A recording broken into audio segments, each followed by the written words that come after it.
আর পারি না, আমরা ছিঁড়ে যায়। নির্বাচন একটি ভোট ডাকাতির ভুয়া নির্বাচন হয়েছে। শুধুমাত্র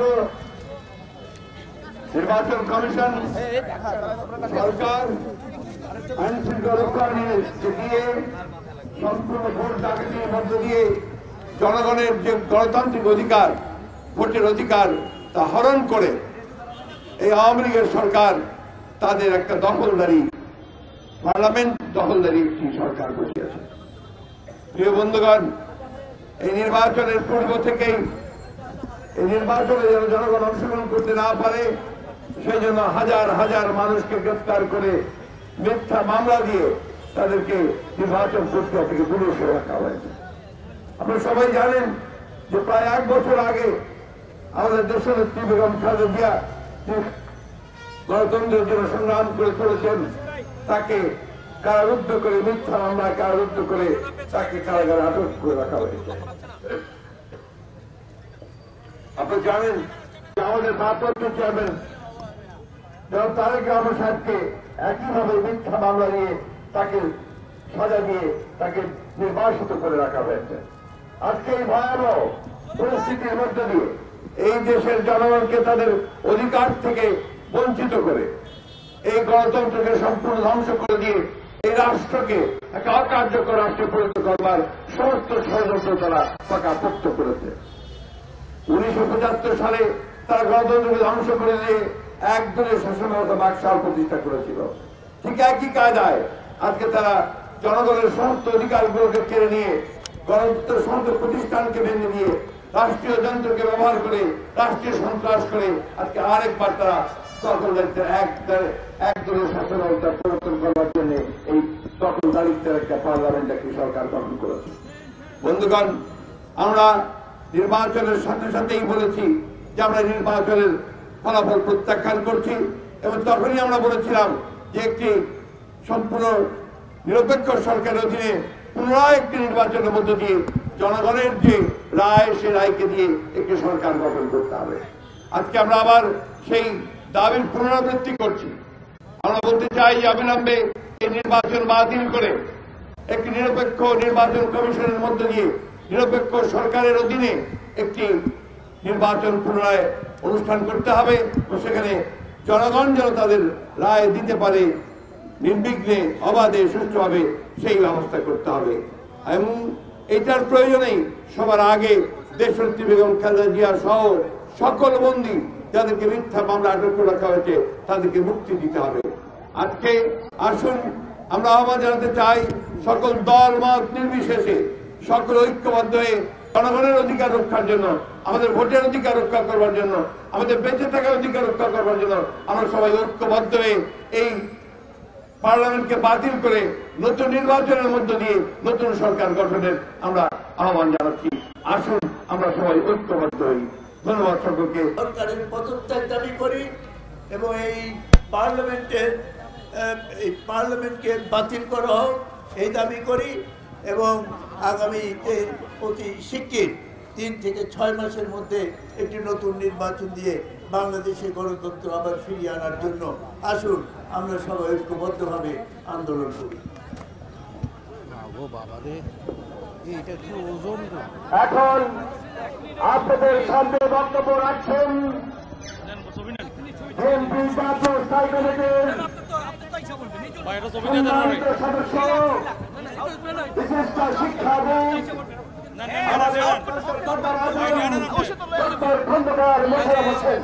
ডক্টর খন্দকার মোশাররফ হোসেন।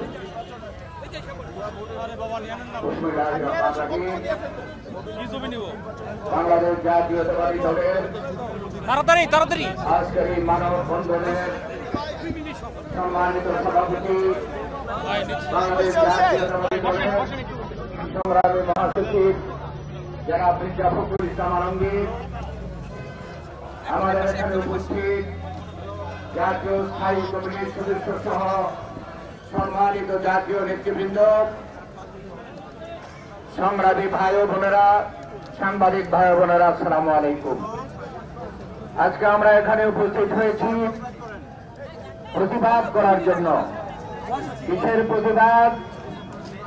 বিগত 30 ডিসেম্বর বাংলাদেশে একটি সারা পৃথিবীর মধ্যে একটি ঘৃণ্যতম, জঘন্য এবং নজিরবিহীন একটি ঘটনা 30শে ডিসেম্বর বাংলাদেশে ঘটেছে। কি ঘটেছে? এদেশের নির্বাচন কমিশন ঘোষণা করেছিল 30শে ডিসেম্বর 2018 তারিখে জাতীয় সংসদ নির্বাচন হবে। তার অর্থ হচ্ছে জনগণ ভোট দেবে, তাদের প্রতিনিধিরা সংসদে বসবে এবং তারা সরকার প্রতিষ্ঠা করবে।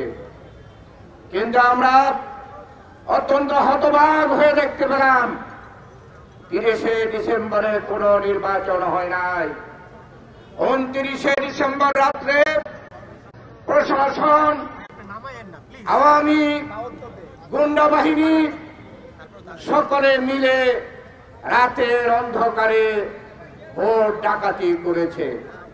রাতের অন্ধকারে এদেশের মানুষের ভোটের অধিকারকে ডাকাতি করে এদেশের জনগণকে ভোটের অধিকার থেকে বঞ্চিত করা হয়েছে। তাই 30শে তারিখে কোনো নির্বাচন হয় নাই। এই সরকার, নির্বাচন কমিশন তারা ষড়যন্ত্র করে যে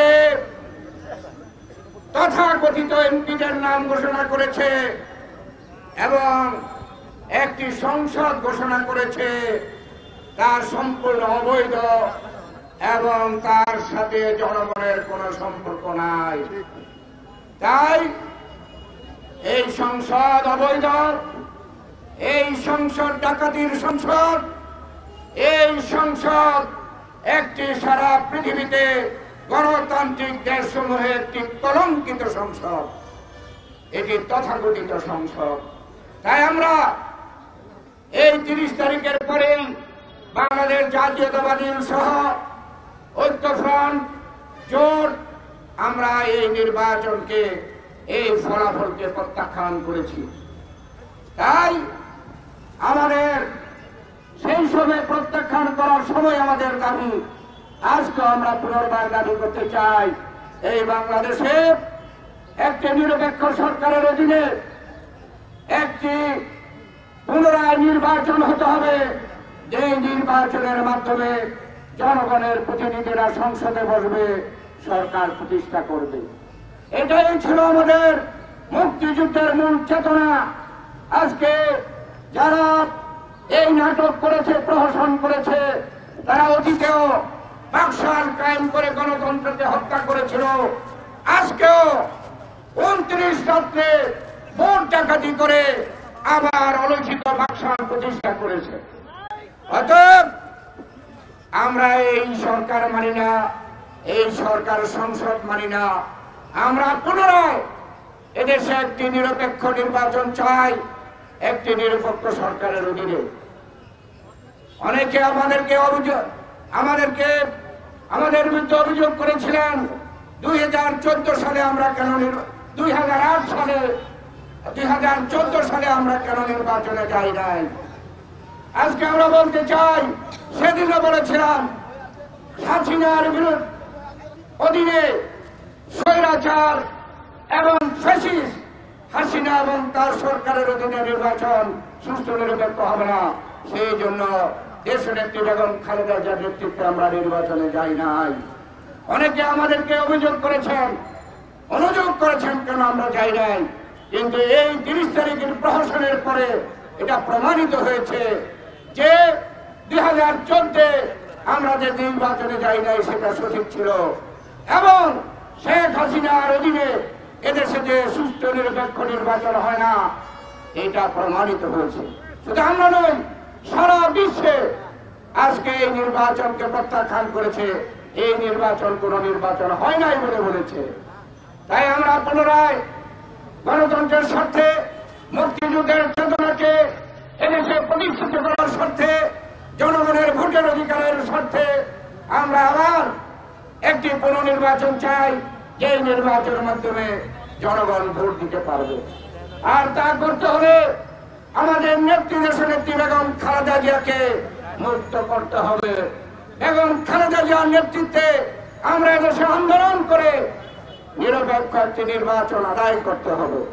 আপনারা দেখেছেন এই সরকার এই দূরভিসন্ধি ষড়যন্ত্র করেই আমাদের নেত্রীকে একটি মিথ্যা মামলায় অন্যায়ভাবে কারাগারে বন্দী করে রেখেছে। আমরা বলেছিলাম এই নির্বাচনকে কেন্দ্র করে আমাদের নেত্রীকে কারাগারে নিয়েছে, এটা প্রমাণিত হয়েছে। আজকে এই সরকারকে সারা পৃথিবীর মানুষ গণতান্ত্রিক সরকার বলে না। আর তার প্রতিক্রিয়া অর্থনৈতিক ক্ষেত্রে, সামাজিক ক্ষেত্রে, রাজনীতির ক্ষেত্রে, সর্বক্ষেত্রে আমাদের নেতিবাচক প্রতিক্রিয়া শুরু হয়েছে। তাই দেশকে রক্ষা করার জন্য, এদেশের জনগণকে রক্ষা করার জন্য আসুন আমরা আগামী দিনে আরেকটি সুস্থ নিরপেক্ষ নির্বাচন আয়োজনের জন্য যা এখানে যা করা প্রয়োজন তার জন্য আমরা প্রস্তুতি গ্রহণ করি এবং দেশনেত্রী বেগম খালেদা জিয়াকে নেতৃত্ব মুক্ত করে সেই আন্দোলন আমরা রচনা করি। এই আশাবাদ ব্যক্ত করে আপনাদের সকলকে ধন্যবাদ জানিয়ে আমি আমার বক্তব্য শেষ করছি। আল্লাহ হাফেজ। বাংলাদেশ জিন্দাবাদ, বাংলাদেশ জাতীয়তাবাদী দল জিন্দাবাদ, শহীদ জিয়াউর হক দেশনেত্রী বেগম খালেদা জিয়া জিন্দাবাদ। মির্জা ফখরুল ইসলাম আলমগীর, মির্জা ফখরুল ইসলাম আলমগীর। বিসমিল্লাহির রহমানির রহিম। বাংলাদেশ জাতীয়তাবাদী দলের জাতীয় স্থায়ী কমিটির সম্মানিত সদস্যবৃন্দ, নেতৃবৃন্দ, প্রিয় ভাই ও বোনেরা, আসসালামু আলাইকুম। আজকে একটি সংসদ ঘটতে যাচ্ছে। এই সংসদ জনগণের প্রতিনিধিত্ব করে না,